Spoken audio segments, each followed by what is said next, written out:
loan? Nice. No, unfortunately. All right, cool. Looks like we are live. So good morning, everyone. I know it was Friday the 13th. I saw some posts out there on social media, so I tried to use the live stream to get some algorithm going. But good morning, everyone. We got Tyler here. Trade better. We got Harrison Trade 9. So good morning, everyone. Yeah. Morning. Main topic is actually MJ's main topic. I don't know where he wanted to kind of yesterday's live of after the tenant is placed, maybe red flags or what concerns you might have. So Ooh, I'll go with one that's been very interesting with me so far. I inherited both my tenants, and it's with the water bill. It was a flat fee, but then before I bought it, it was metered out, and now they're saying, "Hey, I'm paying more than I used to pay," and that's just because bills went up in Ohio in general. But now the red flags are, "Hey, I used to pay $40. I'll give you $40, and then you cover the rest." It doesn't work like that.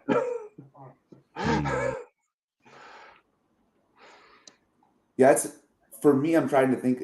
The biggest thing for me lately is I'm noticing that the more. Is it my echo?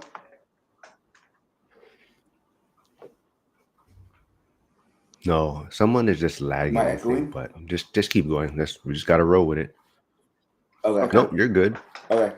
For my thing, I show 5 bars, so I should be good. For me, the biggest thing lately is repair requests. I feel like I'll place tenants if they are asking for repair requests right off the bat over and over. It's like almost guaranteed going to be an eviction process at some point, or just not going to be very easy on the property. We had one that just this last year asking for repair requests, and I'm like, man, that they got to be being pretty rough on the property. There's only so many times you need to replace a dishwasher, and then sure enough, evictions. So I just kind of watching that, have my property manager be a little bit more proactive as far as letting me know things like that are happening, because I do feel like it's a small thing. It is an indicator of there's going to be a problem down the road.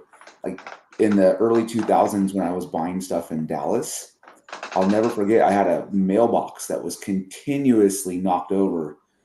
And I'm thinking, what the heck is going on? Well, the tenant was drinking and driving on the way home, would cut the driveway short and knock the mailbox right over. And sure enough, they had to be evicted too. I actually flew out there. I had never seen the property, but I thought the property manager was taking me for a ride for these mailbox fees. I was like, dude, there's no way this mailbox keeps getting knocked over. So I flew out to Dallas for the day. Sure enough, I go over there and the mailbox is knocked over in the middle of the yard. So, wow. Shit. MJ, good morning, man.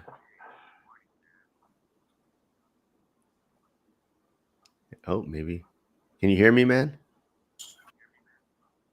He is. I can hear you. Can you hear me? Yeah, we can hear you. Oh, yep, we can hear you, man. On mute. Okay. Good morning, everybody. Okay, morning, man. Thanks for joining us. Yeah. So hopefully my thumbnails and all of that got some traction. Hopefully, people thought it was funny. I wasn't trying to be serious about tenants eating cats and eating pets or whatever. But it's it's in the news right now. People kind of figured out what I was talking about. But yeah, so yesterday we had a live, good one talking about tenant screening, and MJ brought up a good topic of, you're not really done right after you screen the tenant. So it's kind of it's still a process even after you place them. So MJ, do you have any kind of questions or what because this was kind of your topic you brought up. So anything you want to discuss about it? Yeah, like you said, it's a ongoing process. Like everything can look good on paper, everything can check out. You can still so happen to have a tenant that you didn't want, or that's not convenient to your property or criteria. I think everything comes down to time. I mean, unfortunately, time is just one of those valuable things, and I'm really learning how valuable it is as I get older. So I would say 3 months minimum to kind of know if you got a good or bad tenant, just to see how they pay the rent, if they got any complaints and stuff like that, etc. I think within the first 3 months, you can kind of have a good idea if that's going to be a good or bad tenant. I like that because you just closed recently, right? Yeah, I closed On a June 5th. and have you found a tenant for that one yet? Or Yeah, I do got a tenant for that one. Yeah. so how long have they been in that property? Have they been 3 Uh, months so yet? I closed June 5th. It's probably been like a month and a half, 2 months, give or take. So how's that Any fun process stories going? yet? How's Yeah, I that was gonna tenant? say. Yeah. So far so good. Because so I guess like because I set payment method through Zelle or whatever. So I guess if it's a new person, you can only do so much. But what I like about this tenant, like for example, this month she paid me like half before the first, and then the second half on the first. So I'm like, yeah, that's just a good sign because normally people wait to pay they rent for whatever reason. So she paid it. She gave me like a great portion up front, and then the second portion the next day on the first. So I'm like, this a great sign. Yeah, that is a good sign. So I also want to give a shout out to All Nighter Hider for stopping by again, and Joe V from the school community.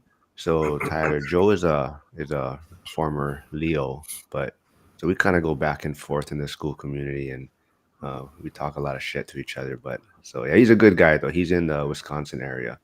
But yeah, so that's the funny thing, right? It's a process that we keep trying to learn, and there's not one size fits all, I guess, for even once the tenant is placed, right? So what other red flags or things are you folks maybe paying attention to as far as once the tenant is placed? I don't know if it's a red flag. But I think it's just like it's out there. It's if they start to pay late, I've become much less lenient about starting an eviction process. I think when you start, you kind of have more of like a soft heart towards people, and you want to believe that their stories are true. But in reality, I very rarely have I had anybody ever get late and then get back on track. So I Mm. wouldn't say necessarily a red flag. I've just changed the way I look at things. And although I want to believe them, I have to do what's best for myself and my property. And that's just following the natural eviction process. That house that I mentioned, we waited too long, and I think they caused like close to $20,000 in damage. Oh, Perfect example. They flooded the toilet. They didn't tell anybody for a few days. It overflowed, went down into the basement of the property after I'd redone the whole thing prior to them moving in. So it was just one of those things. I'm becoming way less lenient, and just telling my property manager if they're late, file the notice to evict, however it goes in the state you're in, and then if they make it up, awesome, then you can cancel it. But there's no point in waiting, hoping something good is going to happen because they're not worried about your property. I can tell you that much, right? They're not worried. Oh, I hope Mark's property is okay since I'm living here and not paying rent. So that's the thing. I've become a lot less lenient with stuff like that. It's black and white to me now. I hope they can catch up because I don't like evicting. I think it's not a fun part of this job. But I'm way more apt to do it now. Tyler, what Yeah, all city or great state do points. you invest in? Boise, Idaho. So I live in Southern California, but I invest in Boise, Idaho. And then I've also had rentals in Texas, which are two very friendly states. And the eviction process is a lot easier. If I was going to do that in California, much tougher. What about in Idaho? You saying that's a tenant friendly or landlord friendly state? That's landlord friendly. Yeah. I mean, the last eviction I had to do last year was very simple. It was a 3-day process. They were given a certain time period to get out, and then sheriff showed up and helped them get the rest of their stuff out. So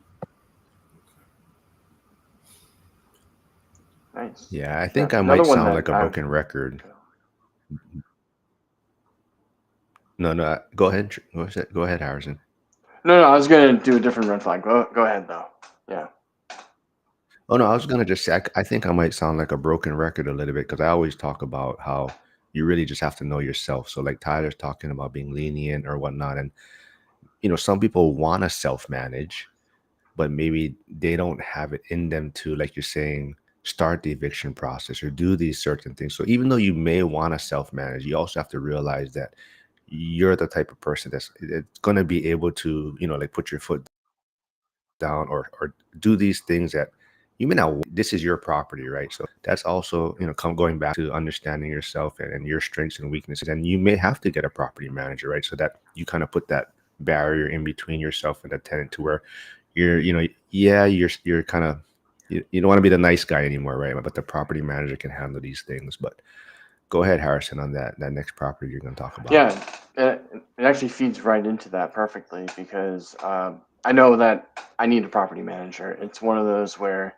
the tenants are nicest saying it's like, hey, it'd be great if we could redesign the kitchen in some way, or if we needed to repaint the screen door or something like that. I'm in the back of my mind, I'm saying this is useless, and I mean, you know, knowing me, I'm very good at saying no, but at the same time, I'm maybe come off a little strong. So if I have that property manager that says, actually, no, and then not being able to talk to the tenant as well helps a lot. That's been a big red flag for me, is asking for new designs, new fixes. It's like, it's functioning though, right? Yeah, but I just don't like how it looks. Yeah, very true. Yeah.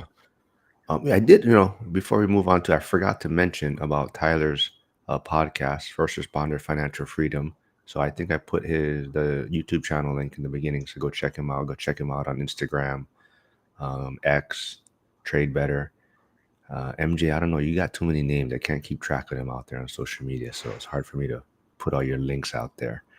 But yeah, what other maybe red flags or things are you guys looking for? Like, what about maybe cleanliness, property cleanliness, or breaking the lease as far as occupants in the place? What are things you guys paying attention to? I pay attention to how they keep the property. I mean, like obviously it's not theirs or whatever. Some people take pride in like even renting, not necessarily ownership. So it's like, well, they see something on the ground, they'll just pick it up. Or some people just may not. Like, I ain't throw it there. It's not mine. What does it matter? That does matter to me because it's like you helping you people. I like where I stay. I like where I live. I like where I own. So I want you to kind of have that same mindset to an extent because property apparel is everything. You can drive down the block and just see who's really care or maintain they property, they buildings. So that's something I do look after for. And like Tyler said, I feel like regardless whether you're in a tenant friendly state or a landlord friendly state, you gotta act immediately on things because things take so much time. So you can't be lenient if something after the 5 days they ain't paid the rent. Post the 5 days immediately. You got to really like train and your tenants how you want them to be because they just like a baby. They just don't know. Essentially, once you recruit them, essentially, so you gotta wanna steer them to the way you want things to be done. So now that creates the expectation and the standard. Joe V says, working for a property management company, cleanliness is a big red flag. Yeah. But so I guess my question or follow up to that would be like, so if you're a property manager though, right? You're kind of working for two people in a sense, right? You're trying to keep your landlord happy because you want him to have a tenant collect rent, but you're also trying to keep the tenant happy because you don't want him to leave or cause problems. So you're kind of in the middle. So as far as cleanliness though, like I guess, is that something, do you have other resources, I guess? Do you guys have other resources to make sure the property is being upkept? Like, do you have, your handyman or something? Are they keeping an eye out for you, right? To kind of also inform you of certain, when they go do work there, are they letting you know, like, oh, this, this, hey, you might want to keep an eye on this or something like that? Because I think sometimes the property manager also doesn't want to make waves because he's kind of trying to keep two people happy, right? So what Joe meant, I'm assuming, because he said cleanliness. Ain't that good if it's clean? Was it meant to be said uncleanliness is an issue or red flag? Yeah, so he thinks that's something that as a property manager, he's kind of paying attention to as far as the tenant that he's placed for his client, the landlord, and that's something he'll keep an eye on, right? Mm. That, and I know people, like, I don't personally do it, but I know people will have like semi-annual. They'll come in and do like an air filter treatment, and that way, when they're in there, they can go see if the property, what the condition is. But I agree. Like, if you look at outside, if your property manager is driving by, or if you're driving by, you see weeds, stuff like that. Um, that's a big red flag. And I know we started off talking about water.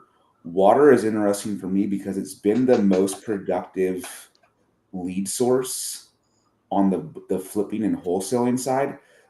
For the last, I mean, for years, I've scraped data on different water districts when they go delinquent, right? Because if you think about it, if you're behind on your water bill, water is a necessity. I mean, you need it to shower, to cook, to clean, all these things. If that's usually going to be late, I mean, at the very end of things, it's going to be water, and then like either your mortgage or rent, like nothing else, like the gas bill. I feel like that stuff. But when you start getting water liens, huge red flag, big indicator that, hey, something's wrong. And like I said, I bought a lot of houses off of tax delinquent and water shut off. And if they have both, it's almost a sure thing if you can get them on the phone. So Joe V follows up. That's how the PM works with us. The maintenance team does cleanliness of outside of property. I can almost 100% tell you who is behind going to be evicted by the cleanliness of apartment. Yeah, Yeah, that's a I great like point. I like that about the water though. That's a good tip or a good point right there also. What about noise? Is noise a bit? How do you guys? Is that something you guys, I guess, pay attention to quite a bit, or how do you guys stay on top of that? I think that's a I've Thankfully, tough never one. my gotten any noise complaints, but Yeah. yeah, I've had livestock complaints because of noise. I didn't know they Oh, had livestock on my property, but the neighbors were complaining because they had a pig and some chickens on my property in one of the oh, properties in Idaho. I was like, oh, I didn't know that we were having a whole farm on the property. so that's a great point to maybe follow up on. So if you are self-managing, I think that's also like knowing your neighbors, right? Connecting with your mm, neighbors by your property, building a relationship with them because they're also eyes for you, right? They can also give you information or kind of let you know or give you feedback on the tenants that are there or what's going on, right? Like if, like I was just talking to my uncle. He was doing some work at my parents' house the other day, and he's like, yeah, my neighbors, they have renters, and it's like the trash goes out on Tuesday and it just sits out there the whole week, right? Nobody brings it in. It's just like it sits out on the road the entire week, right? So those type of things, people, your neighbors will be paying attention to, right? Jovi, do you charge a pet deposit for pigs? Hmm. I was not made aware of the pigs until I kept the letter to it somewhere in my office here. mm, The city told me you have livestock that is a nuisance, and they right. listed the animals out. I wish I had it with me. It's pretty funny, but yeah, it's pigs and chickens. So Farm deposit. Yeah, Hyder says Yeah, Maslow's hierarchy of needs. yeah, it's weird because when I lived in Oregon, yeah, you couldn't have any sort of farm animals, period. But in Ohio, my property, yeah, you can't have pigs or chickens, but you can actually have horses and llamas. So there's actually a house down the street that has a horse and llama farm on half an acre, and you're just like, how do you make that work? And but yeah, for noise wise, that's definitely not been a problem. I mean, I was very specific on where I looked for the neighborhood, and I mean, it's not a drive-through area, so it's at least kept to a dull roar, from what I hear. Yeah, I don't know. I mean, I haven't. I think on Tyler's point earlier, he was talking about like the mailbox and everything. I think that for me is though I have one tenant that I do get kind of a lot of maintenance requests, and I don't know if you guys. I think Harrison probably knows him. Renee Right. from our school community. He had a great tip. It's kind of if your tenant is has a lot of frequent maintenance things, you bring it up to them, right? Hey, I notice you're putting in kind of a lot of requests. Is there anything you don't like? I mean, do you want to work on a way to maybe get out of your lease? We can work together on this. Is there something? And then the tenant kind of like, oh, maybe I am putting in too many requests, right? Maybe we can figure out what's going on here. Maybe some of my requests are not warranted, right? So he just says, bring it up to them, talk to them, right, and then see what you guys can work out.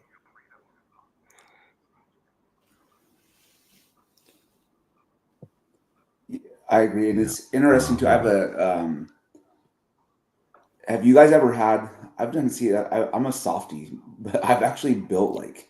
Have you guys ever done anything prior to tenants signing up to make the property like more amenable to what they want? Like I had a tenant who needed an access ramp because they were in a wheelchair. And I was like, oh, sure. I mean, if they're going to be a long-term tenant, like at least a 2-year lease, let's do it.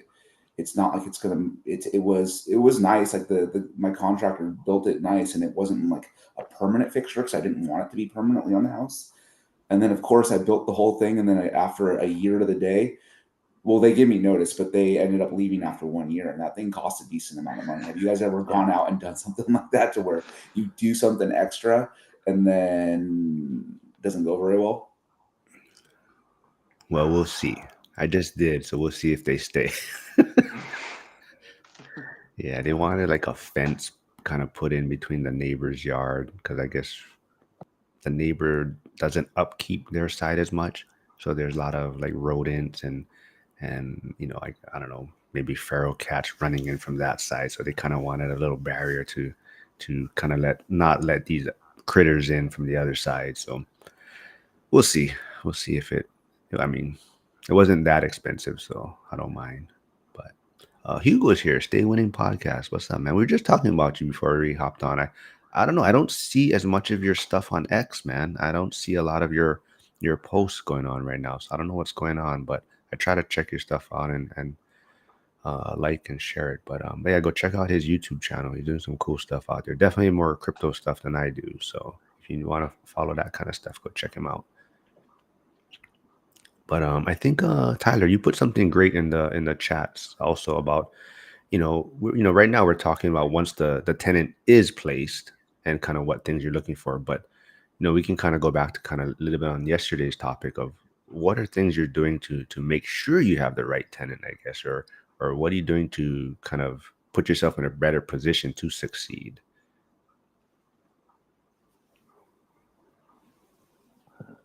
I think just being patient, right? Like I think forcing a tenant to take care of that vacancy is probably the worst thing that you can do if there's any type of question. Like better to have it sit out a month or two, sit vacant, than put somebody in there who's going to cause you problems on the road and be more expensive. Like the one, like I said, the most recent eviction, my gut initially was not to let them get the place, but it had sat vacant for a little bit. We said yes with an increased deposit, and they were nothing but problems the whole time. So the rent on that property was $2,100 a month, and I just looked. Yeah, the damage was around 22,000. So I could have let the property sit for 10 months empty, and it would have been the same result, but the house wouldn't be so beat up. So I would think screening up front, like right now, we're running that one back out and another one. And I am being more patient because I'm like, you know what? I'd rather eat a month or two of vacancy right now than have somebody in there that I don't want. So I think for me, higher standards, sticking to your guns, like anything, right? Let's just stick to your guns. If this is what you're looking at, and again, I'm not doing it. My property manager is. I just told him I don't want to vary from anything. Don't bring any applicants to me unless they fit the criteria that you already have up front. Because he obviously they want to get paid too, and they don't get paid until the tenant's placed. So he would bring stuff to me, and I'm like, you know what? Like I don't want to put somebody in there. He hated it. I don't think. I mean, I think we had a property manager on here early. How long was it vacant for? That was so MJ just asked me. It was vacant for 2 months, right? So I was just, for me personally, I just wanted it off my plate. I wanted that thing filled so I can continue to flip and wholesale and do stuff like that and not worry about that. And it was a stupid choice, if I'm being honest, right? I rushed it and I paid the consequences, so I can only be mad at myself. And the property manager didn't like it either because he is only getting paid 10% on rent that he's not collecting. So he's not getting paid now either. And now he has to go do a lot of stuff. So I think for me, sticking to my guns all around, like I said before, with the being late, it's up front. You can probably mitigate a lot of those issues before any of those happens. Well, this is bad too, MJ. I own that property free and clear. So there was literally no reason to rush that whatsoever. It was like I said, it was definitely a dumb mistake on my part. I had no mortgage on the property. Um, But there was was I that could have one of let it sit your there. earlier properties though? Was that maybe one early in your journey? No, I wish it was. This was actually something that I bought a few years ago as a flip, and then I fixed it up. And Idaho ramped up big time. I take that back. So I bought it in 2019, so it's not super new. But I bought it as a flip, fixed it up. We rented it out for a few years, but COVID in Idaho, I like doubled property values on these things. Like Idaho blew up, like just for like context, in 2017 when I started buying there, I was buying houses for like 80 grand a house. This particular house I bought for 160. I only had to put like 15 or 20 into it, and it's now worth close to 400. So I'm like, well, I don't want to like sell it and take a hit on the gains. I'm just gonna, and I don't have a mortgage on the property, so I let it sit there. But like I said, it was an impulse move on my part. There's no excuse. It's on me. Like it was dumb. It was impulse. And no, Mark, it's like it's not like 20 years ago when I started. This was like this year. It was last year. So Yeah, that's on you, man. it is 100%. Yeah, Wow. I was gonna try to be like, it's a thank new you. firefighter, right? A young firefighter gets in, right? And they go to their first structure fire and they're super excited and they're trying to rush through everything, or a brush fire, right? And it's like, you're kind of rushing through it, and then it's like you miss things or you miss spots, and it's like shit. Now we're here for like 2 weeks, right? Instead of getting it done and wrapping it up, Yep, right? So I would have said in the beginning, but if you said it was the past few years, and that's just on you, man. it is. Uh, Oh, yeah, I Tyler, think this is a great would there? top. Oh, sorry. No, no, go ahead, Ty. Go ahead, Yeah, Harrison. I was gonna say, so with this tenant, would there ever be a reason why, if they were actually a better tenant, would you be okay taking weekly payments? So like, hey, I get paid weekly. Is it okay if I give that to you, or would you also deem that as a red flag? Hmm. I don't know. I mean, I would say no because then it's like it's my PM's collecting weekly, and they're probably not going to like that. But I I don't know. I'm not really sure about that. On the flip side, though, it's interesting. I've had a lot of property managers tell me if somebody offers to pay the year up front for them, that's a huge red flag. I don't know if who was it? Was it John? I don't know if he has that experience, but I've been offered a full year up front, and I was talking to a couple property managers here where I live in SoCal, and they're like, "Don't do that. That's a big red flag." And I'm like, "Well, why? It's paid for the year." They're like, "Yeah, that's the last year you're ever going to receive rent too." So I thought that was interesting too. Like maybe somebody gets like a one-time settlement or something, and they go move into a house that's nicer than what they can normally afford, and then when it's gone, they can't do it. So I don't know. I don't know if I would take weekly. Would you guys do that? I've been flirting with it. I kind of am right now. Tenant changed jobs, and so it's not been bad, but it's one of those that I don't know if I would do this in the future. For me, I'm a truck driver. I do get paid weekly, but everything from I ever known for real estate has always been monthly. So I wouldn't flirt with that because 1 week could just be it, and it kind of mess up if you do have to file for the eviction. How would you go about that because you was accepting weekly payment? So I just keep it to the standard one monthly payment, in my opinion. Yeah, yeah, that's been my Solos. opinion. Yeah. Oh no, Solos. Thanks for stopping by again. We're gonna reopen the wound for you, Tyler. But Solos stopped by late, and he says, "What was the mistake he missed?" So, do you want to give a quick recap of the mistake you're talking about? Sure, I'll be quick. I had a rental property that I owned free and clear, but I was trying to place a tenant to get that particular house off of my plate, and we rushed it, or I rushed it, I should say, because I'm the one that made the final choice. And then the tenant was not a good tenant, and ended up we having to had to evict him last year. Yeah. So it's all his fault because he's a seasoned investor already. So that's what we're giving him shit about. You know, But it's funny, Mark, too. You brought up the fire department. I don't know if you guys describe it this way, but when you're new on the job, we say like on a F.I.R.E, you see this much on your first F.I.R.E, and then as you get more and more experience, it like opens up. It is the same thing with real estate, but for some reason, I wanted to look out of this hole again. Well, because you're super excited, right? You go to your first fire and you just see the flames and you're just like, yeah, and you don't, so it's kind of it's yeah, it's the same thing. And after a while, like you said, you see the bigger picture and you're like, like I said, if you go to a wildland or brush fire, you're just like, I don't want to rush through this, and then now we missed something, and then now we're here for weeks instead of we can be done today, right? And it's the same thing with, place, like we said, replacing a tenant, right? If you don't do your proper due diligence and then you put a bad tenant, that could be a pain for a year, right? Or something like that. So that's how I always relate it. But I want yeah, to so comment more to that.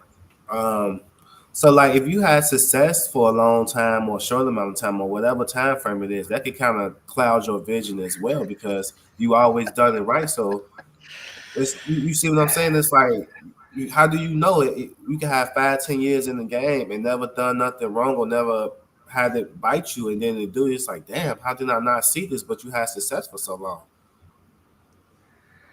all So right, I hold guess on. that's We gotta big. kick someone out of the chat real quick. We gotta kick Jovi out of here real fast. We gotta keep Hyder, you're not doing your job. Get rid of this Jovi guy. No, he said the problem is you firemen are always sleeping. Sorry, MJ. Sorry to cut you. Go finish up, man. No, that's pretty much what I was saying. Like you can have success for a short amount of time, mid term or even long term, but that can kind of cloud your vision to where you might overlook a thing or a step or two to really catch up with you. Like, damn, how did I not see this? But it's like sometimes having too much success or any success can kind of be a detriment to real estate or anything in that case. See, but firemen need sleep because we make better decisions that way. Like law enforcement officers like Jovi just go in and make the situation worse, right? They make things, they rile up things, they make things more problems, right? So I don't know how you're a property manager, Joe. Oh, KC, thanks for being here. Thanks for stopping by, man. I've But seen a yeah, lot of police officers sitting in our blue chairs right next to us. Okay, our station was right next to a county sheriff station, and every time we got back from a call, those boys would be sitting there watching TV sometimes, and they hey, were Dennis. welcome. Good morning, Dennis from the ORAT school community. I know he's taking a little break from real estate a little bit, but he's doing some more private money lending. But has anyone been able to negotiate screening criteria for a PM you're already using? Oh, that's a good question. And I'm also going to put Dennis's YouTube channel in the chat. Go give him a follow and subscribe.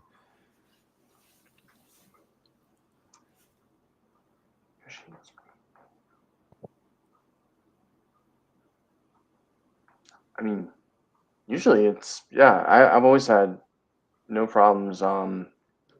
For whenever my next tenant comes in, my PM's already like, yeah, what do you want? What are you looking for? What are your negotiation? Where could you have your give? Yeah, it's usually just depends on if you have a decent PM or not. Yeah, I That's the think power for of. no, Go go ahead. ahead, Tyler. No, go ahead. No, I'll say I will say like starting in the early 2000s versus now. That is why I love Facebook for these certain things. Is you can go to whatever community you're in, and there's usually some type of real estate investing group, and you can ask about PMs, and people will tell you, right? It's like anything. If they do not like somebody, those are the first ones that will rip it out, and that way you'll know who to stay away from. And then there's also a lot of good referrals. But I think for me, when we started out in Dallas, we had no clue like who was good, who wasn't. We just looked for the biggest company, which was necessarily not the best company. And now, I've been lucky going for those to those groups and finding good people. And I would think that yeah, we can negotiate your criteria. I mean, they're the property manager, but it's your property. I mean, if they tell you, hey, this is what we look for, okay, well, good, but I would also like to add this. I don't see why they would say no. I mean, they shouldn't, right? I mean, their job is to be the conduit between both of us, and yeah, I don't know. I would say they Yeah, should.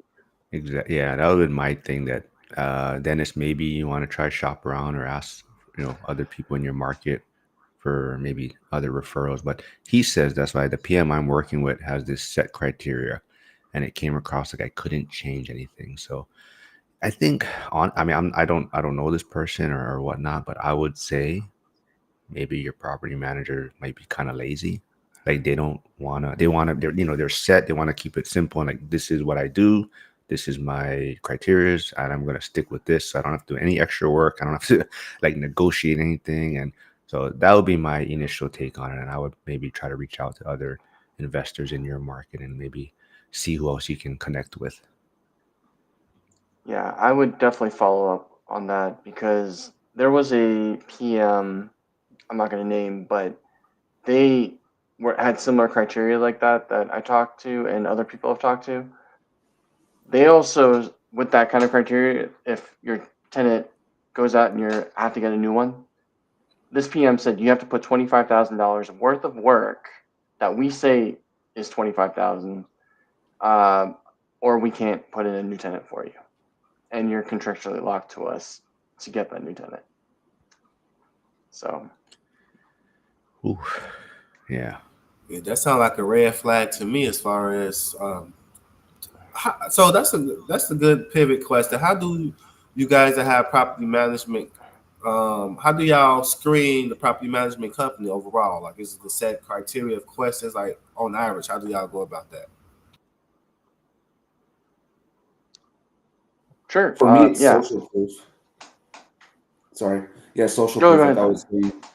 Yeah, I'm now more interested with enough that are in my market, and I know who I trust in those groups. Like there's certain names I look for, and if that specific person recommends somebody, like there's a 99% chance I'm going to like that person too. Like if I look up to that person as an investor, I'm like, well, that's who I want to roll with because they've already done the due diligence. I've already proven that I sometimes make bad decisions. So if they're going to make good decisions, then I'm going to go with that person. I would definitely not work with a property manager that was a law enforcement agent before. So, Joe, I don't know how you get any clients, but no, seriously, though, I mean, same thing as Tyler's. I think social media connections, networking, and I think we always talk about it. Whatever market you invest in, right? Try to piggyback off someone's system or know someone in that market so you can use their resources and whatnot. Um, Harrison, question from Dennis. Harrison, can you share what PM you use in Akron, or can you send me a message? Oh, okay. So Yeah, that's yeah, for I'll you. send you a message. No problem. I'll give you the Yeah. contacts and everyone. It's a great group. So yeah. Um, Yeah. Go ahead. yeah, I lost my train of thought. no problem. Yeah, and I guess other items. Yeah, it's usually always word of mouth. Someone I know, and other items that you might want. And certain PMs did it, others didn't. Was for evictions, where some will just give you the 3 day notice, or they'll have a lawyer on retainer where they'll actually go through the whole process for you. There'll be a certain fee, but you know, it gives me a lot more peace of mind, especially for I know the recent phenomenon of squatters and everything like that just kind of helps you. At least they are just as invested in the process as you are. Yeah, and I'm not sure if he's still listening on X, but I know Renee from the school community was listening. But if you're also thinking about self-managing or getting anything, or even just want more landlord information, I would go check out Renee's Forever Landlord School in the school community. His he has systems in place. So he was doing this from, I want to say, Iraq. I could be wrong, but he was self-managing while he was deployed. And yeah, he has a lot of systems in place because, like a lot of people think, the proper, like Tyler touched on, property managers take a certain percentage. And then even to, oh, that's what I was going to say about like Harrison's point about, having to put in so much work, right, before the on the turn. It's kind of like, these property manager companies are making a lot of money if they have a vacancy, right? Like if you have to do repairs, if you have to turn the property. So if you can self-manage, you can mitigate a lot of these things. And so I would go check out Renee's Forever Landlord School. I believe it's like $7 a month. Might be inflation, so it might be a little bit more now. But go check it out. He is doing some super cool stuff out there.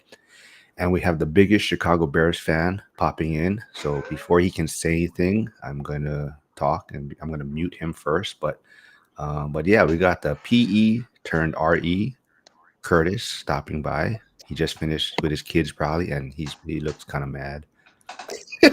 What's up, man? Uh, yeah, I'm on my planning period now, and then I come into this just propaganda that you spread. So Yeah. So Curtis is in the Tacoma area, right? House hacking number 2. He's a yep. PE teacher turned real estate investor. So go check out his YouTube channel. But yeah, do you have any thoughts on this? So this was MJ's awesome topic about kind of, once you place the tenant, now what are kind of things you're watching out for as far as maybe red flags or things you're concerned with? Yes, so far, knock on wood, things have been good. One thing that's nice is if your house like hacking, it's very obvious, at least from the outside, to keep an eye on things because you live there. So you kind of get in the habit of seeing the same things and kind of the routines. And if you share a wall, like I did on my first house hack, then you can hear some of the conversations that are being had, or oh, they're having a little fight over there. Okay, let's see how things go. And so that's kind of an advantage if you're a house hacker, is that you are really in touch with what's happening. Now, you may not know what's going on necessarily in like the unit unless you do an inspection, but there's a lot that you can pick up on just from the outside. Cool. Yeah, like you sharing the wall. You actually even gave up your shower, basically. So I don't know, Tyler, if you heard about this, but Curtis on his first house hack, he kind of basically closed off a room, and he had a toilet. He didn't have a shower in his side, but Yeah. he did the sacrifice. Now he's on his second house hack, but he would shower at the gym, shower at the mom's house, shower at the girlfriend's house, and he didn't put in the sacrifice for a year, and now he's on his second one. But Heck so yeah. if you want to hear that story, go check out Curtis's channel. It's in the chat. So go subscribe to that. Go check him out. And hey, Kobe, what's up, man? Kobe's here. So go check out Kobe's YouTube channel also. But he's a true Bears fan, not like Curtis. So yeah. But yeah, I don't know if you guys want to stick on this topic. Anything else you guys want to talk about on this, or if there's anything else you want to talk about? I know we thought maybe we would talk about interest rates a little bit, but anything else, whatever direction you guys want to go in. Yeah, I'm curious for when you guys set your inspections. I know there's some of you that do your own self management. Do you personally go in, or do you guys send a handyman in, or what do you guys do? Send the I handyman. don't, but I'm remote. What about you, MJ? Because this other one, this most recent one, are you house hacking that one? Yeah, that's correct. Yeah, I am house hacking. That's a good question, Curtis. So if it's a new tenant or whatever, I kind of want to see what's going on, how they keeping it up, because that's a way to kind of look and see how they maintaining the property inside the property.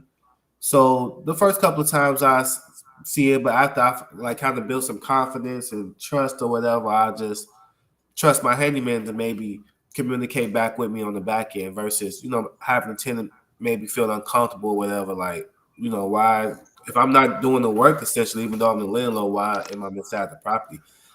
Maybe it's not spoken, but it's felt as times I have felt that way with, tenants like you, because I'm not real handy, which I should become more. I'm getting better and better, but I just simply answer your question. In the beginning, I might do it just to be nosy and really see, because it's my property at the end of the day.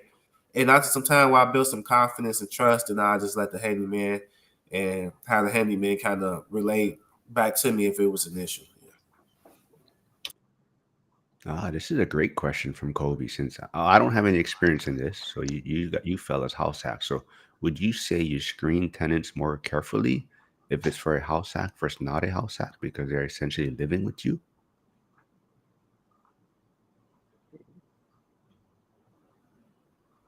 One of you house hackers can take it.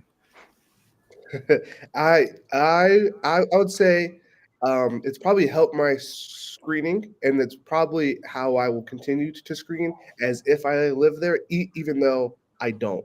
So like when I go to place a tenant at my first duplex that I bought, even though I won't live there, I'll still probably screen them as if I did, because if I would want to live next to them, then probably most people would too. And now there's some nuances there, right? So know your local laws and all of that stuff. But when you live at the property, you can be really selective and kind of like not discriminate, but there's a lot more that you can choose to have or not to have, such as like the parking situation, or if you want to live with kids or not. You can't really do that if you don't live on the property. And so it's kind of small things like that. But if you're not going to be like roommates with them, I think it's a pretty good opportunity to kind of get in the habit of picking good like the tenants. Yeah, I 100% agree. If regardless whether you house hacking or it's an investment property or you moved out your house hack to move in another one, you should have a standard of tenant that you want in your property regardless. Yeah, so I'm pretty much 100% on board with Curtis with that. Hold on, BuzzTune is actually up early. What the hell? He's in Hawaii, so I'm surprised he's up. What time is it in Hawaii, Mark? It is 5:45 in the morning. Yeah. Yeah. I don't know. Do you guys want to talk a little bit about interest rates coming down? Because Tyler's a lender, so he might have a little insight or things on that or information on that, or what's he seeing out there. What does he think next? Is there going to be rate cuts next week, or what's his thoughts on that? Yeah, I'll talk a little bit about it. I think right now what we're seeing is rates have already gone down with the expectation of a rate cut. So I think if the Fed decides to do a quarter point, I think what we've already seen is priced in. I think if they go above a quarter point, rates will continue to get better. But as far as like transactions go, it's definitely picked up. And I shared a stat last time I was on. For every 1% that rates drop, you get 5 million more buyers into the market. So I think if we get a big drop, I think values are going to go back up and it's going to get more competitive again. But I personally, I know you did the poll. I still think that they're going to do a half a point cut. That's not what they had forecasting. I just feel like I think the economy and everything the way it is, I think they're going to, especially any election year, right? That's a good tool. It's not supposed to be a tool, but if rates go down, the economy is going to pick up pretty quick. I mean, a lot of things are going to happen, and then the U.S. sentiment is going to be a lot better with that. So yeah, quarter point it's already priced in. Half a point, I think rates will get better. And just a real quick thing, because I know a lot of people are following this. Remember, the Fed funds rate is not your interest rate. The Fed funds rate is how banks borrow between each other. So if Chase needs money from Wells Fargo, there's a set rate, and that's what that's referring to. And it indirectly transfers into if their money costs a certain amount, they're going to need to make money on that arbitrage on the spread. So then our consumer mortgage rates are going to be more expensive. And like a couple years ago, when they were getting money at 0%, it made sense all day for them to charge only to get 2.25% interest rates, right? Because that's still a 2.25% spread on billions of dollars. They're making good money. So I do think it's going to go down. I think somebody said that they think it might go back down to 2% in the next couple of years. I don't think so. I think we're going to be in the fours, which in the fours is, I mean, dude, I would take fours all. Yeah, exactly. I would take fours all day long. And if we get a flat market, I'm personally not against a flat market. I think if we get a flat real estate market, you can make a ton of decisions right now and you have a lot more confidence. I think when it's volatile, you're trying to figure out where's it going, what's going to happen next. If you can buy a bunch of stuff in a flat market and then wait for that uptick, I personally would welcome like 2 years of just boring straight line appreciation. And there's somebody I follow. I don't know if he's big outside of California. His name is Bruce Norris. He is like the man in California. Like this guy is so smart. He's predicted all of these things for the last like 30 plus years he's been in business. And he does think we're in for a flat market for a while because he thinks all the appreciation that we would have seen in the next, 5 to 10 years was ramped up through COVID. So he's like, all that happened as opposed to spreading it out over a long period of time, it ramped up and we're going to go flat. So like I said, I'm personally hoping for a flat market, and if rates do drop down to the fours, I'm going to buy a lot of properties because everything you look back and you're like, oh, I wish I would have done this. I think any one of us, had you known what you know now, if you could go back during COVID and buy rental properties at 2%, you're gobbling them up because you could do so much with a 2% mortgage. So Remember that next time you place a tenant now, that you're going to use your previous knowledge and do what you. But it's funny you mentioned Bruce Norris. Yeah, Hyder just mentioned that. Zuber, who's from the One Rental at a Time, he attributes Bruce Norris always to kind of maybe saving him from a big correction and kind of making him evaluate his portfolio of how single family homes are going to kind of maybe crash, I guess, in a sense, back in 2008. And that's how he transitioned to multifamily things. But he always mentions Bruce Norris. And it's funny you mentioned that. But MJ did have some questions for you. How long have you been lending and what type of lending, etc.? Oh, sorry, I didn't see that, MJ. For close to 20 years. And then as far as what type of lending, I do conventional financing, FHA, VA, multifamily, DSCR. I have done some bigger commercial, but not a whole lot. So I personally wouldn't consider myself an expert in that commercial arena. It's just not something I do on the day-to-day, but residential, about 20 years. And yeah, anything residential I've done. Um, Tyler, at what point does it make sense for someone to refinance? Like, let's say that someone's new and maybe they bought their house a year or two ago, so there's not a lot of equity, but with the rates that are about to come down, or as we think they're going to come down, at what percentage of a drop does it make sense for most people to rate in term refinance? I always say at least half a point, and there's a caveat with that. Like as long as it's little to no cost, right? In a declining market, I don't think it makes any sense to pay a ton of cost because the reality is you may refinance again after this first refinance, and you don't want to eat a lot of cost up with your break even point. So I say bare minimum half of a percent, but that also depends on your loan amount size, right? Like a half a point on $100,000 mortgage versus a $500,000 mortgage, the monthly savings going to be a lot different. But so like right now, I am advocating that if my clients do want to refinance, let's go whatever rate we can get, little to no cost, and then we'll revisit it in the next year or two when rates should be lower. I just don't think it makes sense to pay a ton of money right now on the way down. So I'd say at least half a point. But if the loan amount's under 200,000, I would say probably a full percentage point. But again, you're taking chips off the table. If we're playing poker and you can get half a point reduction at no cost, okay, boom, you do that. Now you're half a point better. Now let's wait a little bit and see what happens. Worst case scenario, they don't get better, but you secured half a point savings at no cost. So I'm a big fan of, and when I say no cost, there's no points for the loan. So there's always going to be third party fees, title, escrow, appraisal, stuff like that. I just mean don't be paying points for any interest rate in a declining rate market. A lot of times people will get on the phone. I've done retail and then I've owned my own company. When you do retail, you're being pushed to produce, right? So they're going to sell you on, oh, I'm going to get you a 3.875, but it'll cost you $20,000, let's say, in points that they'll roll into the loan. Don't always fall for stuff like that. There's a real easy way to figure out if you're paying too much, and I can go over that maybe in a different podcast, but or a different episode. But yeah, I would not pay points. So half a point for me is my bare minimum. You want me to answer that? Oh, yeah. Yeah, it's for you, Tyler.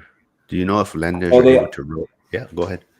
So they have not included that in the maximum amount of points that a borrower is able to pay.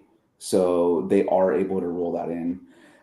People, it's still a work in progress, right? I think what's going to happen is like anything in the free market, all the lenders are going to figure out a way to make sure that this works within the new parameters. Because if they don't, it's going to fundamentally change the way everybody does business, and they're going to have an issue. So yeah, they are able to do that.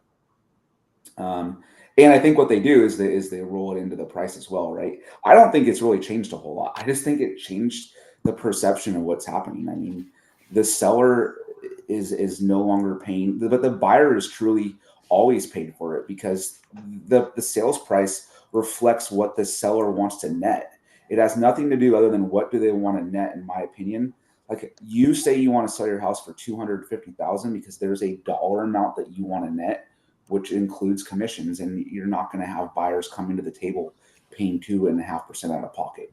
There's no way it's going to happen, especially when most buyers are doing 3.5% down on an FHA, 5% down on a conventional, or nothing down on a VA loan. Like they're not going to have that extra money to come into closing. I just don't think that's realistic.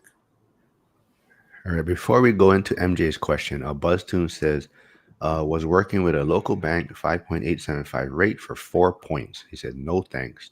Kept shopping. Looking at 6.5 right now. But I also want to thank BuzzTune for yesterday because I sent all of you guys the photos of kind of my thumbnails or what I was going to post, and none of you noticed that I spelled screening wrong.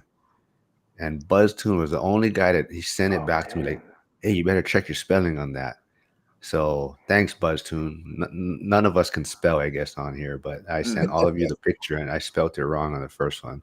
But MJ had a question for you, Tyler, I believe. Where did it go? Shoot. So having a 2-unit apartment building FHA and a conventional loan on another 2-unit building that I currently live in, what would be your recommendation or suggestion on getting into another 2-unit building via house hacking? So as long as you fulfill your 1 year of occupancy requirement, you can go do the same thing again. And I would continue to do that. I mean, like both of those products, right? Like FHA and conventional. If you can continue to get low down payment for multi-units, I think that's like the gold standard. When you guys were saying that, I mean, I'm not going to house hack currently because I'm in my house that I've had for a while, but like I've been reading, I love reading. I've been reading Scott Trench's Set for Life again right now, and he is like so huge on house hacking, and I think it's like, if not the most powerful strategy, it's one of the most. And I tell a lot of the new guys on the job, hey, if you're not married and you don't have kids, I would house hack every single year until life changes to where it's no longer a viable strategy, because your debt's going to be cheaper because it's an owner occupancy rate versus an investment property. Your down payment's going to be less because it's owner occupied versus investment. There's so many benefits to that. So I would continue to work that same strategy, right? The only one that's kind of hard is if you do VA, you have something called entitlement. So you can get your first property with 0% down. But if you go to move to an additional property, there is something called bonus entitlement, but it's not as common. So for VA, you can put 0% down, but you'd have to refinance into a conventional mortgage to get that entitlement back to go apply it to a new property. And I still think that's a viable strategy too. So I wouldn't change anything, MJ. If you can continue to do that, like I think you guys follow, you guys are all part of ORAT, right? What does he say? 3 or 4 properties will change your entire life. I totally agree with that. If you had 4, is it 4? 4 rental properties and you just are on autopilot after that, regardless, I think you're in a better situation. And I'll shut up real quick, but I do want to say one thing. The benefit of me doing so many loans, I get to see people's financial picture and see how they're different. And the biggest thing for me is if people have 1 or 2 rental properties and they're paid off close to retirement. For me, most of my clients are firemen. It's such a different financial picture than somebody who chose not to buy any rental properties. It's just night and day. It's like I cannot agree more with what Zuber says about that, because you see it in action over and over and over again. What I'm doing for loans for guys in their 50s and they have 1 or 2 properties and they're paid off, usually they have very little to no credit card debt. Their cars are paid off and their primary is all paid off. If you only have real estate debt when you go to retire, I mean, you don't really need that much to live off of at that point, right? I mean, there's nothing. So I think it's huge. I think house hawking is massive, and I would continue to use the FHA and conventional as long as possible. Yeah, that's a great point. I try to tell the young firemen that also. But so, like, for the department that you retired from, like, how would you say is like I guess the furthest distance between properties? I mean, stations, I guess, in a sense. For me, Yeah. hours away. So LA County is huge. It's one of the biggest counties size wise. So like I could literally work in like the south part of LA one day, and then if we would have got recalled, I would go to the Antelope Valley, which is like over a 2 hour drive. See, I because that's mean, why I think house hacking would be great too. Like if especially if you're new in the department, whatever station you get assigned initially, like try to house hack close to that area where you're at or stationed, so you can the commute is easier. You can work at your whatever save time. You're getting equity. You're living in that area, and then if you get reassigned or new station, you try to house hack there. But I think that's a great way to do it if possible. 100%.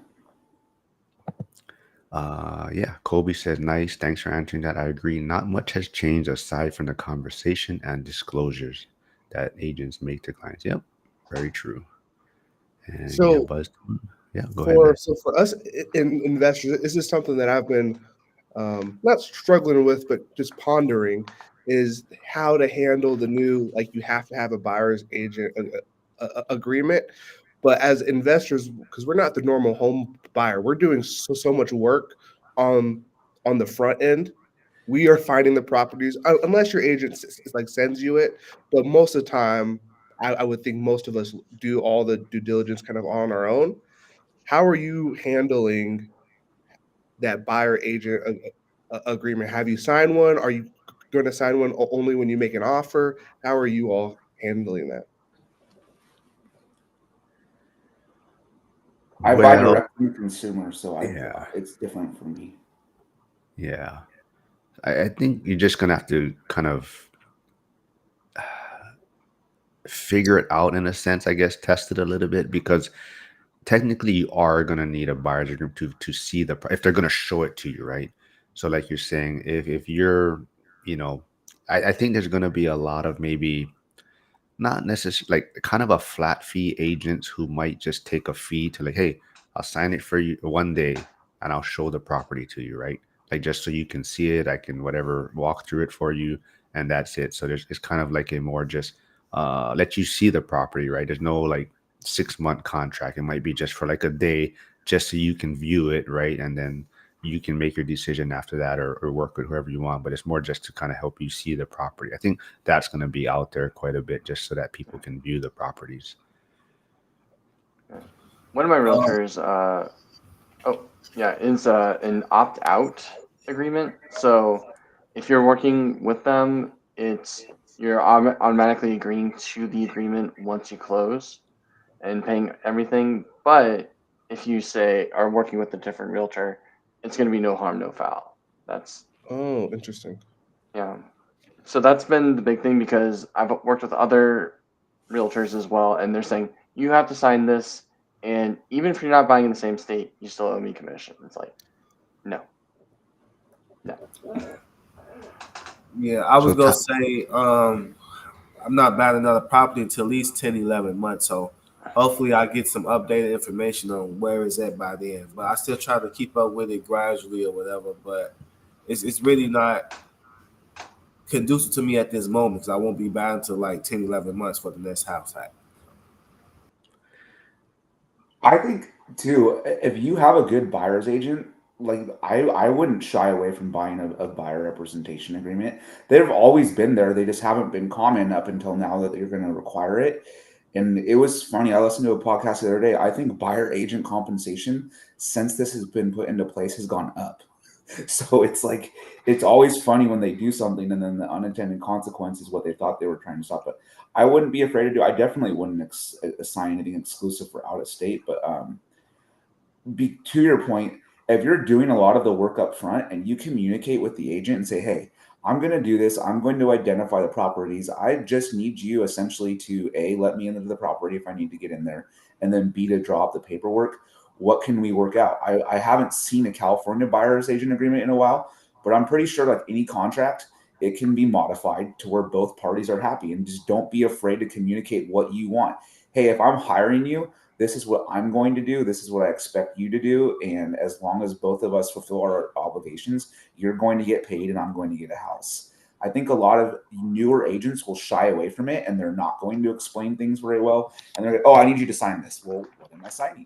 Why am I signing this? I think it's just communication. And especially, like I said, if you're doing everything up front, I'm sure you can communicate with a good buyer's agent. This is what I'm going to do. I may ask you to show me 10 houses, but I'm probably only going to buy one out of those 10 houses. It's no different than a retail customer. I have my broker's license because years ago, that's how you had to get licensed for loans. Dude, a buyer's agent, I bless them, man, because I would not want to do that. It's a tough job. People dog on them, but that is a tough job because they're showing properties to people they don't even know if they're ever going to buy. And then prior to this, they didn't know if that they were going to choose them. And I think it's weak when people go use an agent 20, 30 houses and then they end up signing with a listing agent on another property because they thought that was going to get them a house that they normally wouldn't get. And that to me honestly bugged me from the other side. It's like, well, wait a minute. This person showed you all these properties, and because you thought this last house would benefit you, if you went with the listing agent, you snaked around them. I personally don't think that's cool.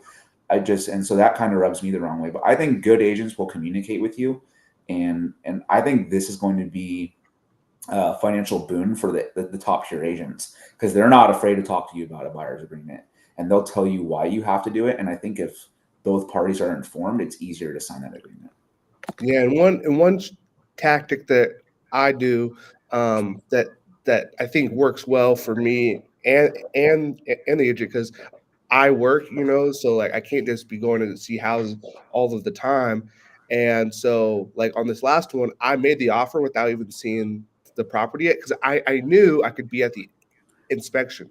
What's the difference between me seeing it before I make the offer versus seeing it during the inspection when really I can really get in the fine like details? Because when you go on a tour of a house, you're not getting in the nooks and crannies, whereas that's really what you want to see as the investor. And so that's kind of one strategy that I use to kind of save myself time and my agent's time. Hey, keep the changes here. Thanks for stopping by, man. I haven't seen you in a while. Thanks for tuning in today. Yeah, I got about 10 more minutes. So whatever you guys will feel like chatting about, I mean, maybe real quickly before I forget, but uh, pay attention for next week. Got some big news coming out. Trade Better is going to be releasing his first video on YouTube next week. So pay attention. Be on the lookout for that. So yeah, that's some big news. Do you kind of want to maybe touch on what the focus might be on your channel or no? Sure. Or Yeah, it's I'll even give the title. It's 5 things to think about before talking to your loved ones about investing in real estate. It's one of those where a lot of people do the work, they do it amongst themselves, and then they're saying, "Hey, we're going to buy real estate," or they just say, "Saw a Zuber video, we're going to get real estate now." So it's just a lot of those things of, hold on, let's talk about it first, and then we'll go for it. So yeah, just some thoughts that because been married almost 10 years, and it's one of those things. I did a lot of self reflection, so this is kind of a video of that. cool, man. Can't wait. Thanks. Yeah. What else you guys want to talk about before we wrap things up? I guess one question for Tyler. So, what are the current rates for investors right now that you're seeing, and are you thinking they might go a little bit lower by the end of the year, or just kind of remain flat? So I'll just use like the most recent quote I did was for a duplex in LA, 20% down for purchase for a DSCR loan. They were at 6.875%, which I think is good. Yeah. And then for owner occupant stuff like that, I've been doing a lot of VA loans the last couple of weeks. We're down in like the four. I think the lowest I've locked is 4.625. So, Damn. dude, VA loans, I I saw love VA. MJ's head pop up. He's like, ooh. Yeah, VA loans are so legit. I mean, and rightfully so. But like, VA loans are just, I think they're an awesome product. But yeah, I mean, so high sixes. I really do think we're going to get for those loans. I think we're going to get into the low sixes, high fives by the end of the year. And if not in the first quarter, so let's say within the next 6 months. And I think it's going to continue to trend down. And real quick before I forget, if you're doing investment loans, especially DSCR, watch out for those prepays, right? Now is again, so to my earlier point, is that with or without points. So the VA loan did have points, but it wasn't a lot. The DSCR loan in LA had no points. So for both of those. And then Oh, back to that. So again, a couple years ago, would I take a prepay for a lower rate? Yes, because we were in a high rate environment. If you are doing a DSCR loan right now, I would look at a rate with no points, look at a rate with points, see what the cost difference is, and if it's less than, like, let's say it's $200 a month in difference, but it's a $10,000 cost, I wouldn't do it for this reason. I think in 12 to 24 months, you're going to be at lower rates. So $200 a month every 12 months is $2,400, right? So don't pay $10,000 for a prepay if within the next 24 months all that's going to cost you is an extra $4,000. If that makes sense, you're not truly saving money at that point. But yeah, I do think that they're going to continue to go lower. I think consumer debt is really high right now. That is a trend I'm noticing.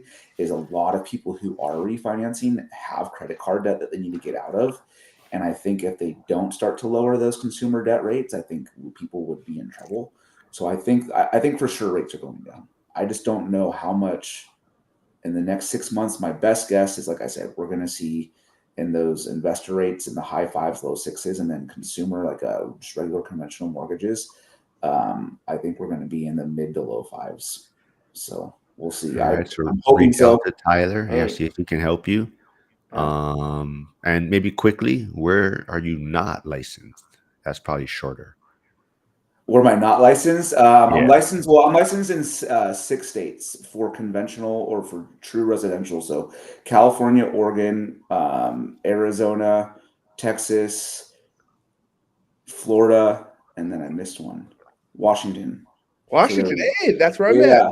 And then at. for DSCR, yeah, for DSCR, almost any state. There's a couple, like the one that is hilarious, the one I invest. I can't do loans in Idaho, and that's where I invest. And that's where my biggest network is. But they're a brick and mortar state, so I'd have to have an actual office in Idaho, and I don't want to do that right now. All right. Yeah, reach out to him. I put his Instagram profile in the chat, so go connect with him if you have any questions and see if he can help you. Yeah. Anything else? Let's I don't know. Anything, current events, anything. How'd your fantasy team do this week, Curtis? Did you win or lose? Want to know? Want to know? I got nervous last week when I saw Tyreek Hill get arrested. I said, "Oh, there goes, there it goes." But then he went back out on the field and he did good. But gosh, last night he played so bad. Yeah. So James Cook did good. yes, so we'll see for week 2. I'm still projected to win, but and we'll see. Let's see what is. Oh, Hyder says, if rates are coming down, it's not for a good reason, meaning counterparty risk is up, and I assume lenders would tighten up. Yeah. Yeah, rates That can is go down, and guidelines can get more restrictive too. So Mm. yeah, it's like they can pull different levers, so they can still lower rates and then just change underwriting guidelines to be more restrictive. Yeah, but as same thing, right? It's gonna help investors and right, that are in the right position to take advantage of it, right? So I think that's what we're all trying to do is just kind of position ourselves. And I know, like I said, MJ said 10 to 11 months, but when he heard 4.8, his head popped up. So it might be like 7 or 8 months. He might be looking at his next property or something. But you know, Yeah, and I think if rates go down, awesome. I can refinance. I can maybe buy sooner than I thought. If rates kind of stagnate, awesome. Less people in the market. I can kind of get creative. I know for me, I'm starting to meet with more like an owners and like trying to talk through. Okay, well, if it doesn't sell, are you open to doing like a carryback or anything like that? It's going to be harder to have those creative conversations if the rates go down and there's more competition. So for me, I think either way, it can be a win-win. cool. MJ, I know you've been on the fence. So you're gonna go to the ORAD event? I'm gonna put you out there on Um, live. right. I know, right? Let me make sure I got some type of internet connection. Wi-Fi's ended. uh, in all seriousness, I'm not gonna go this time around. I went to the first one. If it was a different location, I knew the speakers or something, maybe. Yeah. Um, yeah, I would want to go to Vegas in February to skate the Midwest winters for sure. But I might do some tropical, go to Jamaica or something. But if I just knew the speakers in a different location, I'd be hands down. But it's just like it's not exciting no more. Like the first time around, it's like you really don't know what you get, the value in it in general. And I feel like I've been learning a lot, and there's still a lot for me to learn. And I'm still trying to network and meet people. But at this point, a lot of value has been given on the internet, on YouTube. Like I said, I'm a truck driver. I can listen to 19 hours of podcasts and interviews and stuff like this. Not too much that I don't know. If I don't know that I can't find out. And I'm just not sold on it right now. That's my honest truth about it. Yeah. No, totally. So let's put it this way then. If there's one speaker that was there that could change your mind, who would it be? I'm gonna say from the Washington State dude. I'm gonna say Thatch. I like that story. Coming from Vietnam and the long term of real estate and what he's been able to get and stuff like that. I really do like Thatch. I would like to see him in person. I like his enthusiasm, his humbleness, and things of that nature. Thatch. So. That would be interesting. Yeah. What about you, Tyler? It's kind of close to you. Any thoughts to going to an ORAD event in February? I don't even know when it is. I don't honestly know anything about it. What are the dates? President's Day President's Day weekend. weekend. Yeah. What's that? Like middle of The February? 14th to the 18th or something like that. Yeah. Yeah, I The mean, as event long as yeah. I coach softball, I coach my daughter's softball team, Oh, and that's I right. don't miss that. But if it's an open weekend, yeah, it's only like a 4-hour drive for me. I'll cruise out there, if nothing else, at least for one night, and go network. I'm sure you guys will all be networking out there. Cool. Yeah. Derek was there last year, ADU guy. He was one of the speakers. Oh, was he really? He's Yeah. sharp. I like him. Yeah, he was there. No police officer. Oh no, Millennial Mike spoke. I was gonna say no police officer spoke, but Millennial. Oh, Dion was an ex-police officer too. I don't know if Joe V is still here, so I'll give him shit in the school community later though. All right. Well, this was fun, fellas. If you guys wanna any final words or anything, we can wrap things up. But thanks for always doing this, you guys. Oh yeah, one more last thing, Mark. And I've been to Vegas 3 times this year. It's like a fourth time in 3 or 4 months. It's like I went to Vegas last year, February for the O'Reilly event. In May, I went for a wedding, and in August, I just went for like something regarding my job. So it's like if it was a change of location, I'd be highly considerate about it too. Okay. Tyler, what was that link you put in the? Oh, so that was the Bruce Norris link. I don't know Okay, if that's me or I'm not. gonna share it in the chat. So I just looked. It does have a cost. It's $5.97. So, but it just shows if you ever get a chance to like get a replay or a live view of his stuff, it's $597 for this dude to forecast what he thinks. And I'm sure if Zuber's following him too, I know you guys are all part of his community. It's super interesting to read it. And for me, it's like people pay so much money in education, but to have this playbook to what he sees, I think it's well worth it. If $600 saves me making a big mistake down the road, it's the best $600 you've ever spent. And now this is 2 years old, so I don't know if I would necessarily buy it because I forgot how long he forecasted out. And I don't know if he's going to do any more because he is getting older. But I think I have all of his stuff in my office right here, and I will go back and read through it. And it's crazy to look back to what he talked about and to see how accurate he was. I mean, this dude just pours over charts like no, it's not exciting, but he does the hard work for you. So I just wanted to send that out there because I think he's awesome. Huh. I have no affiliate link or anything. It's literally just I personally have spent a lot of money going to his events, and in SoCal, like that dude is so highly regarded. Everybody shows up to his events regardless. Some of the biggest old school names, and you guys know who like Tony Alvarez, people like that? Have you ever heard of any of these guys? I do not know who Tony Alvarez Okay, so is. these are all like legends in the SoCal real estate game. You'll see them. They all sit in the back row at Bruce's events because they all still go because they still respect him. So I just wanted to throw that out there. I mean, I think he provides very good information. The funny thing is, in the school community, somebody asked Zuber if he can get Bruce Norris to speak at the event in February. That was somebody's request. So Zuber asked. That's worth going, in my opinion. I would drive out there to go see him talk for sure. Well, I'll put it in there too. Say, oh, we got more people want to see Bruce Norris, and Zuber said, oh, we'll see if he can make it happen. But cool, yeah, this was fun, fellas. Thanks for always doing this, and yeah, we'll do this again soon. So have a great Friday the 14th, I guess, and have a great weekend, everyone. All right. See you guys. Good